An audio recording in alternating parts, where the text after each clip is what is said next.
2 Kings chapter 11. Then Athaliah, the mother of Ahaziah, saw that her son was dead. She arose and destroyed all the royal heirs. But Jehosheba, the daughter of King Joram, sister of Ahaziah, took Joash, the son of Ahaziah, and stole him away from among the king's sons who were being murdered. And they hid him and his nurse in the bedroom from Athaliah, so that he was not killed. So he was hidden with her in the house of the Lord for 6 years, while Athaliah reigned over the land. In the 7th year, Jehoadad sent and brought the captains of hundreds of the bodyguards and the escorts, and brought them into the house of the Lord to him. And he made a covenant with them, and took an oath from them in the house of the Lord, and showed them the king's son. Then he commanded them, saying, "This is what you shall do. 1/3 of you who come on duty on the Sabbath shall be keeping watch over the king's house. 1/3 shall be at the gate of Sur, and 1/3 at the gate behind the escorts. You shall keep the watch of the house, lest it be broken down. The 2 contingents of you who go off duty on the Sabbath shall keep the watch of the house of the Lord for the king. But you shall surround the king on all sides, every man with his weapons in his hand. And whoever comes within range, let him be put to death. You are to be with the king as he goes out and as he comes in."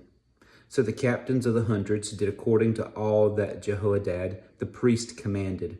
Each of them took his men who were to be on duty on the Sabbath with those who were going off duty on the Sabbath, and came to Jehoadad the priest. And the priest gave the captains of hundreds the spears and shields which had belonged to King David, that were in the temple of the Lord.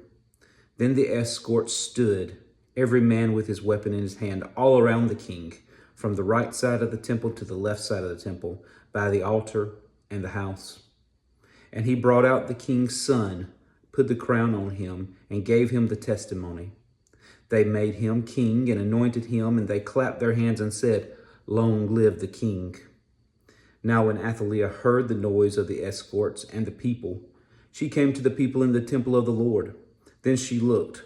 There was the king standing by a pillar according to the custom, and the leaders and the trumpeters were by the king. All the people of the land were rejoicing and blowing trumpets. So Athaliah tore her clothes and cried, "Treason, treason." And Jehoadad the priest commanded the captains of the hundreds, the officers of the army, and said to them, "Take her outside under guard, and slay with the sword whoever follows her." For the priest had said, "Do not let her be killed in the house of the Lord." So they seized her, and she went by way of the horses' entrance into the king's house, and there she was killed. Then Jehoadad made a covenant between the Lord, the king, and the people, that they should be the Lord's people, and also between the king and the people. And all the people of the land went to the temple of Baal and tore it down. They thoroughly broke it in pieces, its altars and images, and killed Matan, the priest of Baal, before the altars.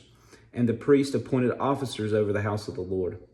Then he took the captains of hundreds, the bodyguards, the escorts, and all the people of the land, and they brought the king down from the house of the Lord, and went by way of the gate of the escorts to the king's house. Then he sat on the throne of the kings. So all the people of the land rejoiced, and the city was quiet, for they had slain Athaliah with the sword in the king's house. Jehoash was 7 years old when he became king.